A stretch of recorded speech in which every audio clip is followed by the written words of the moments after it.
Assalamualaikum warahmatullahi wabarakatuh. Informasi Sampit Kabupaten Kota Waringin Timur yang dihimpun tim redaksi Hayat TV Jurnal Kotim kembali menjumpai Anda. Bersama saya Muhammad Haikal akan segera kita ikuti Jurnal Kotim selengkapnya.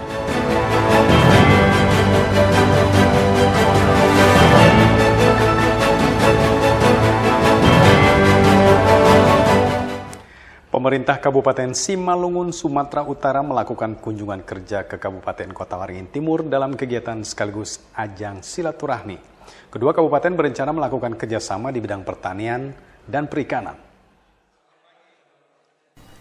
Kehadiran pemerintah Kabupaten Simalungun yang dipimpin oleh Bupati Radiapoh Hasiholan Sinaga disambut Bupati Kota Waringin Timur Haliki Nur Jumat 20 Oktober. Radiapoh hadir di Bumi Habaring Hurung didampingi sekretaris daerah serta sejumlah pimpinan organisasi perangkat daerah. Radiapoh mengatakan dipilihnya Kota Waringin Timur sebagai tujuan kunjungan kerja karena Kota Waringin Timur banyak meraih pencapaian dan penghargaan yang bisa diterapkan di Simalungun. Salah satunya capaian predikat opini wajar tanpa pengecualian atau WTP sebagai apresiasi dari Badan Pemeriksa Keuangan BPK yang berhasil diraih pemerintah Kabupaten Kota Waringin Timur sebanyak 9 kali berturut-turut. Termasuk juga diraihnya akreditasi paripurna RSUD Dr. Murjani Sampit, serta Mall Pelayanan Publik yang masuk nominasi pelayanan terpadu satu pintu terbaik. Dalam kunjungan kerja sekaligus sebagai ajang silaturahmi ini, pemerintah Kabupaten Simalungun dan Kota Waringin Timur juga berencana menjalin kerjasama, khususnya pada bidang pertanian dan perikanan. Kabupaten Kota Waringin Timur ini merupakan suatu kabupaten yang menjadi percontohan khususnya di Kalimantan ya, karena ada beberapa pencapaian ya yang menjadi bahan pembelajaran juga dari pemerintah Kabupaten Simalungun, prestasi yang sudah dicapai oleh Kabupaten Kotim ini. Terutama Kabupaten Kotim ini mendapat penilaian dari BPK ya, 89 ya tadi ya. 9 kali berturut-turut dapat wajar tanpa pengecualian. Demikian juga prestasi-prestasi yang lain ya. Kabupaten Kotim ini ada persamaan karakteristiknya dengan Kabupaten Simalungun. Ada hal-hal yang bisa kita kerjasama khususnya di bidang sektor pertanian, di perikanan, di peternakan, dan kedepannya melalui dinas teknis terkait juga sebentar lagi akan mengadakan pertemuan untuk membicarakan terkait dengan kesepakatan-kesepakatan yang kita buat nanti dengan pemerintah Kota Sampit ini. Demikian. Radiapoh berharap melalui kunjungan kerja ke Kota Waringin Timur ini akan membawa banyak manfaat dan dampak positif bagi kemajuan pembangunan di Kabupaten Simalungun.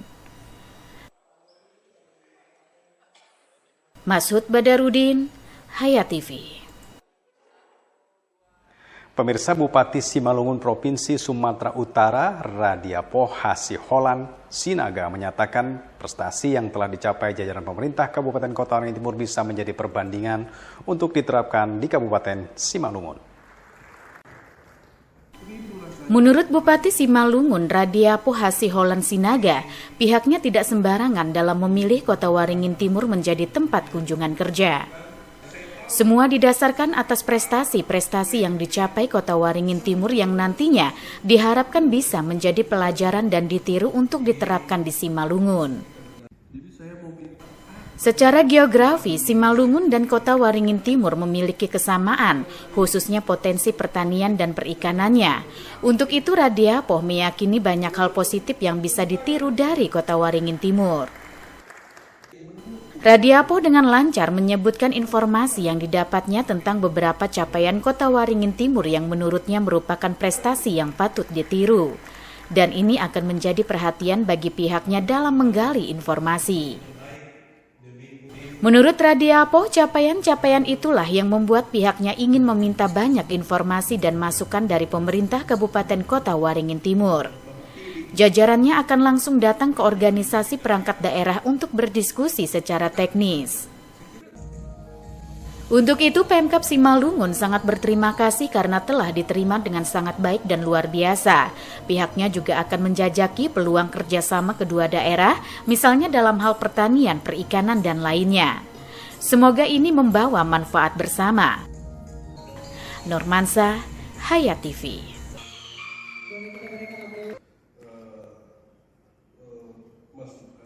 Guna meningkatkan produk pertanian di Kabupaten Kota Waringin Timur, petani di daerah setempat mendapat bantuan alat mesin pertanian atau Alsintan.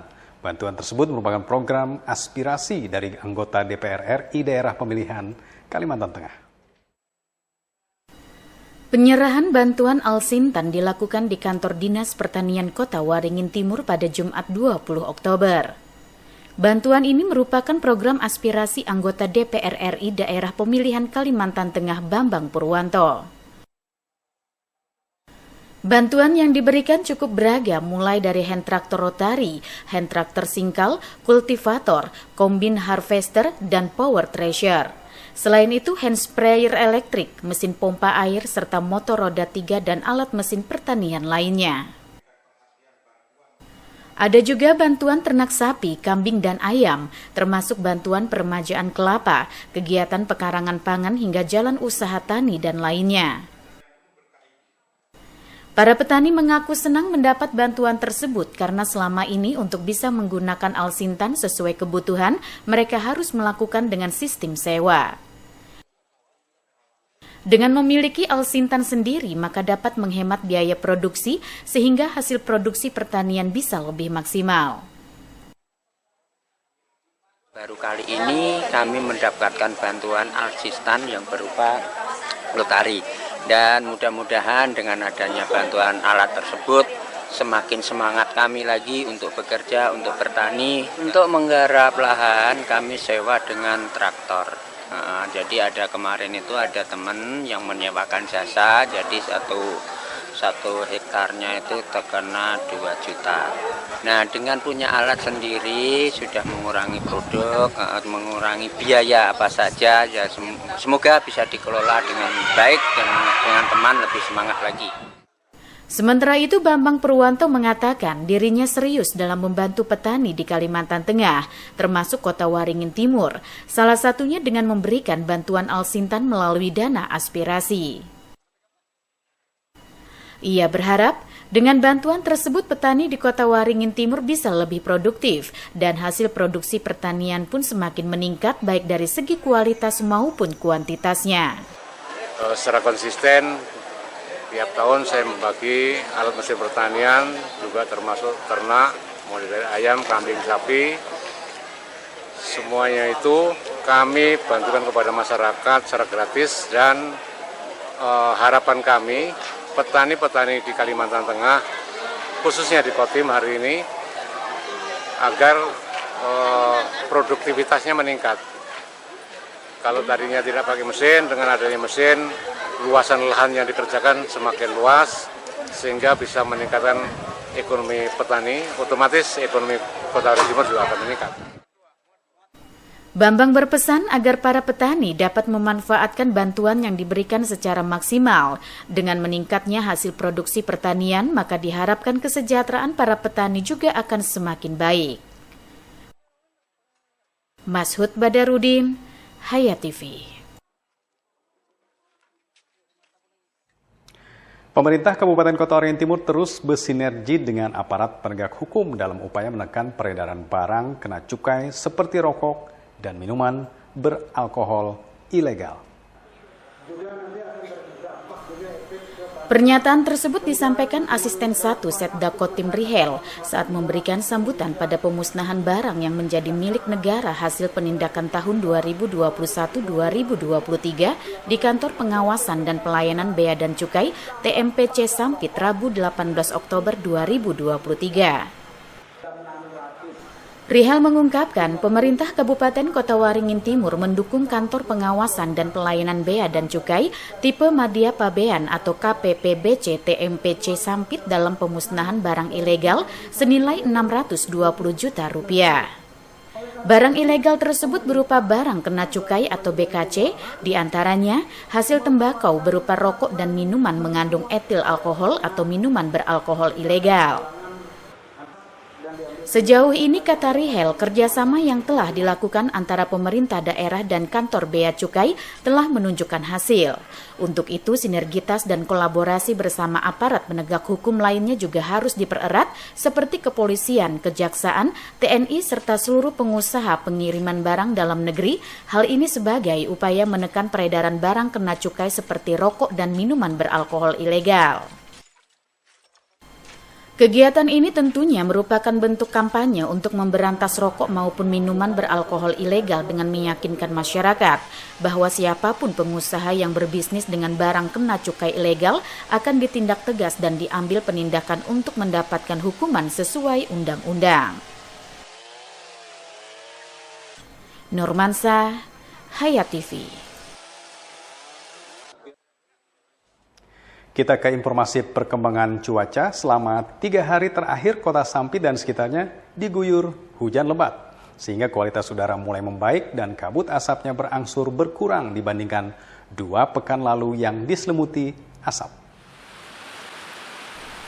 Kabut asap sisa kebakaran hutan dan lahan di Kota Sampit mulai berkurang akibat diguyur hujan 3 hari terakhir. Hujan yang turun membantu penanganan karhutlah dan kondisi kualitas udara Kota Sampit dan sekitarnya pun terpantau baik beberapa hari terakhir. Data Ispunet pada Sabtu 21 Oktober 2023 pagi, kualitas udara di Kabupaten Kota Waringin Timur tercatat sedang atau tingkat kualitas udara masih dapat diterima pada kesehatan manusia, hewan, dan tumbuhan. Berkaitan dengan musim hujan, sebelumnya Kepala BMKG Dwi Korita Karnawati menyampaikan, prediksi musim kemarau akan berakhir di sebagian besar wilayah Indonesia mulai Oktober ini dan awal musim hujan secara bertahap dimulai pada awal November 2023. Awal musim hujan berkaitan erat dengan peralihan monsun Australia menjadi monsun Asia yang sudah memasuki wilayah Indonesia, sehingga diprediksi November akan mulai turun hujan, sementara puncak musim hujan diprediksi akan terjadi pada bulan Januari dan Februari 2024. Yunus Muammariza, Hayat TV. Sepekan belakangan ini, harga emas perhiasan di Kota Sampit mulai merangkak naik, bahkan kenaikan mencapai kisaran Rp15.000 per gramnya. Jika pada awal Oktober lalu emas perhiasan kadar 999 atau 24 karat dijual Rp925.000 per gram, tercatat pertengahan Oktober harganya naik Rp15.000 per gram menjadi Rp940.000. Menurut Haji Sani, owner toko emas Mitra Baru di PPM Sampit, hal tersebut disebabkan peta politik Timur Tengah yang memanas serta penurunan suku bunga Bank Dunia.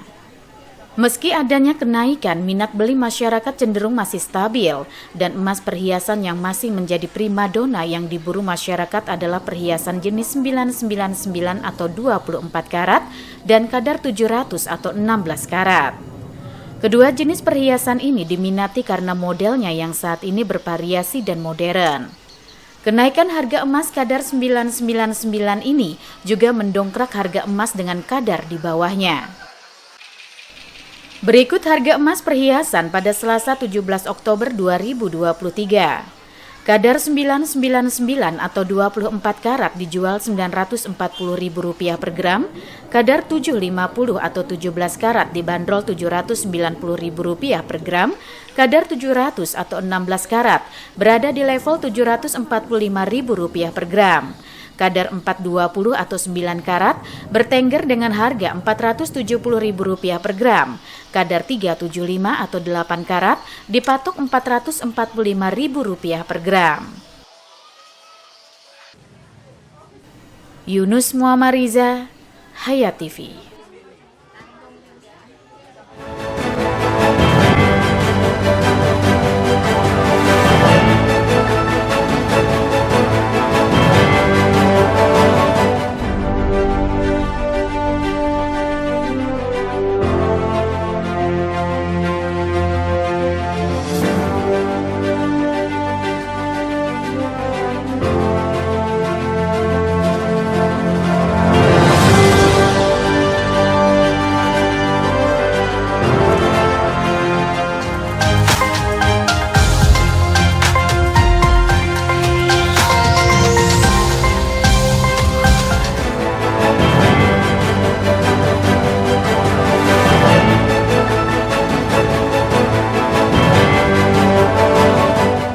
Dari Kota Waringin Barat dilaporkan jajaran Satreskrim Polres Kota Waringin Barat meringkus seorang mahasiswa salah satu universitas di Pangkalan Bun karena terlibat kasus peredaran uang palsu di Kota Waringin Barat atau Kobar.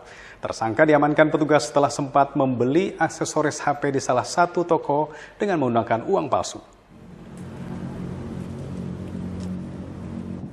Seorang mahasiswa di salah satu universitas kenamaan di Pangkalan Bun, Kalimantan Tengah harus berurusan dengan aparat kepolisian setelah dilaporkan atas kasus peredaran uang palsu.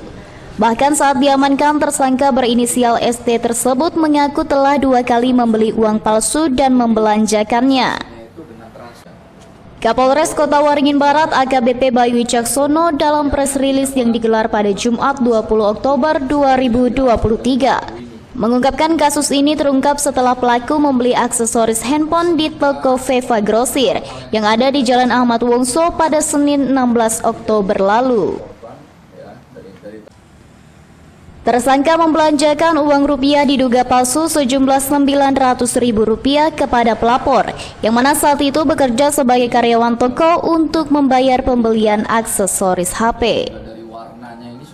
Kala itu karyawan toko menerima pembayaran dengan menggunakan uang cash dari tersangka karena curiga lantaran tekstur uang yang lebih tebal dari uang pada umumnya, dan ketika hendak menanyakan keaslian uang tersebut, tersangka bergegas melarikan diri. Karyawan toko itu pun lantas mengecek uang yang diterima dari tersangka ST dengan alat pemindai uang. Setelah uang dipindai dengan sinar UV, ternyata uang tembus pancaran cahaya ultraviolet yang berarti uang tersebut adalah uang palsu. Karena memang sudah memiliki alamat dan kebiasaan untuk membeli uang palsu ini, namun tetap kita dalami. Apabila memang nanti di kemudian hari ada saksi-saksi yang menyampaikan bahwasannya yang bersangkutan ini tidak sendirian. Upaya-upaya sosialisasi penerangan kepada masyarakat, himbauan untuk berhati-hati terhadap transaksi-transaksi yang mencurigakan maupun layanan-layanan yang mempermudah untuk mendapatkan sesuatu. Ya, tadi contohnya nominal 500.000 bisa diperoleh dengan harga 120.000. Itu kan udah janggal ya, udah janggal. Jadi kita juga harus bisa aware, peka terhadap apa yang diiklankan. Kepada polisi, tersangka ST mengaku tergiur dengan harga murah uang palsu yang dilihatnya di marketplace Shopee. Ia lalu mencoba membeli 10 lembar uang palsu senilai 1 juta tersebut dengan harga Rp160.000. Tersangka telah 2 kali membeli uang palsu dari marketplace Shopee. Sebelumnya ia membeli pada September 2023 senilai Rp500.000, pecahan Rp50.000 seharga Rp120.000. Uang palsu itu dibelanjakan tersangka di daerah Despot, Kecamatan Kota Waringin Lama. Untuk mempertanggungjawabkan perbuatannya, tersangka dikenakan pasal 36 ayat 3 JO, pasal 26 ayat 3 Undang-Undang Republik Indonesia Nomor 7 Tahun 2011 tentang mata uang atau pasal 245 KUH Pidana. Ancaman hukuman pidana penjara paling lama 15 tahun dan dengan denda 50 miliar atau paling lama 12 tahun penjara. M. Nasihin, SBTV. Pemirsa, peningkatan jalan berupa pengaspalan jalan penghubung antar desa, diantaranya desa Terantang Tanjung Putri, menjadi alternatif warga untuk menuju kawasan wisata Bogam Raya. Selain itu, dimudahkannya akses bagi masyarakat yang ada di wilayah pesisir. Pembenahan dan peningkatan infrastruktur jalan ring road penghubung desa Tanjung Terantang, desa Tanjung Putri di Kecamatan Arut Selatan hingga desa Sebuai Kecamatan Kumai kini hampir rampung. Upaya percepatan peningkatan jalan itu telah dilakukan secara bertahap dalam kurun waktu 5 tahun terakhir. Dalam prosesnya, peningkatan jalan tidak hanya menggunakan APBD kabupaten, tetapi juga melibatkan dana alokasi khusus. Sejak tahun 2021, pemerintah Kabupaten Kota Waringin Barat telah menggelontorkan anggaran lebih dari 21 miliar untuk peningkatan Jalan Tanjung Putri menuju batas desa Sebuai Barat. Jembatan maupun jalan. Dengan hampir rampungnya jalan tersebut dinilai dapat mendongkrak perekonomian masyarakat setempat. Lancarnya distribusi baik orang maupun barang, dan yang terpenting adalah memudahkan arus transportasi bagi masyarakat setempat untuk menuju destinasi wisata pantai di pesisir Kumai. Bambang Syaruni selaku masyarakat desa pesisir Desa Keraya mengatakan dirinya sangat berterima kasih kepada pemerintah desa dengan hampir rampungnya jalan tersebut. Bisa mempercepat waktu perjalanan baik dari Pangkalan Bun menuju pesisir pantai ataupun dari pesisir pantai menuju kota Pangkalan Bun. Tidak hanya itu, dirinya menilai jika nantinya jalan tersebut sudah rampung semua, dengan didukung dengan fasilitas lainnya, jalan tersebut bisa menjadi alternatif jalan menuju wisata Bogam Raya, sehingga masyarakat tidak hanya menggunakan jalan Desa Kubu ketika hendak berwisata ke Bogam Raya. Saya sebagai masyarakat pesisir pantai Desa Keraya mengucapkan terima kasih sekali kepada pemerintah daerah yang hari ini alhamdulillah membuka akses jalan dari Pangkalan Bun melewati Kumpai Batu Bawah, Tanjung Terantang, Tanjung Putri, Sebuai sama Sebuai Timur. Nah, ini akses ini alhamdulillah lebih dekat, dan hari ini sudah kualitas jalannya kan sudah ditingkatkan. Jadi sedikit saja lagi yang memang belum diaspal. Terima kasih kepada pemerintah daerah yang memang mungkin ini juga awalnya aspirasi masyarakat juga. Alhamdulillah sudah direalisasikan. Terima kasih sekali lagi. Selain itu, sektor perikanan juga akan semakin membaik karena penjemputan hasil kelautan masyarakat bisa melalui jalan ini untuk mempercepat distribusi. Muhammad Iksan, SBTV. Kami akhiri jumpa kita di Jurnal Kotim edisi weekend kali ini. Saya Muhammad Haikal dan kawan-kawan yang bertugas menyampaikan terima kasih atas perhatian Anda. Selamat menikmati weekend Anda. Assalamualaikum warahmatullahi wabarakatuh.